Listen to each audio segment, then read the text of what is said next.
வவுனியா சமயபுரம் பகுதியில் தனது மனைவி என அறியப்படும் பெண்ணையும் அப்பெண்ணின் தாயாரையும் கத்தியால் குத்தி காயப்படுத்திய குடும்பஸ்தர் ஒருவர் கிணற்றிலிருந்து சடலமாக மீட்கப்பட்டுள்ளார். குறித்த சம்பவம் சமயபுரம் பகுதியில் நேற்று மாலை 7:30 மணியளவில் அரங்கேறியுள்ளது.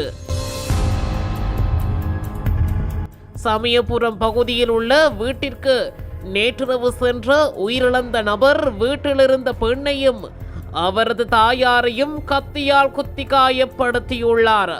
அதனைத் தொடர்ந்து வீட்டினை தீயிட்டு கொளுத்தியுள்ளார்.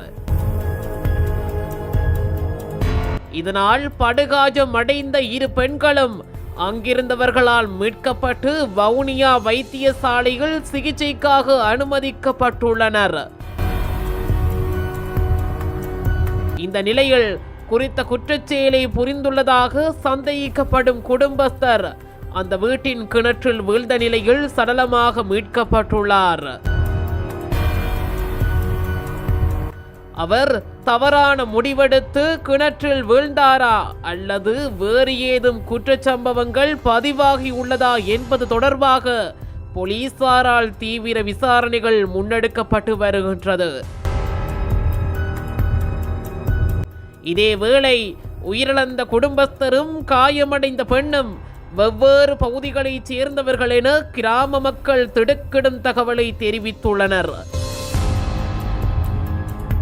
அவர்கள் இருவரும் கணவன் மனைவியாக கடந்த ஒரு வருட காலமாக சமயபுரம் பகுதியில் வசித்து வருவதாக தெரிவித்துள்ளனர்.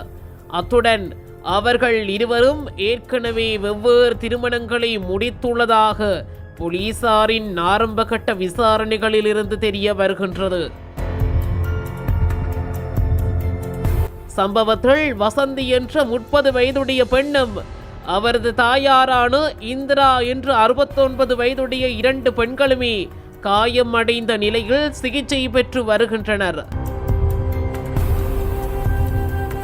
கிருஷ்ணகுமார் என்ற 45 வயதுடைய கணவரே இவ்வாறு சடலமாக மீட்கப்பட்டுள்ளார். சம்பவம் தொடர்பான மேலதிக விசாரணைகளை வவுனியா போலீசார் முன்னெடுத்து வருகின்றனர். இதுபோன்ற செய்திகளை உடனுக்குடன் அறிந்து கொள்ள தமிழ் பிளஸ் யூடியூப் சேனலை மறக்காம சப்ஸ்கிரைப் பண்ணுங்க, கமெண்ட் பண்ணுங்க, ஷேர் பண்ணுங்க.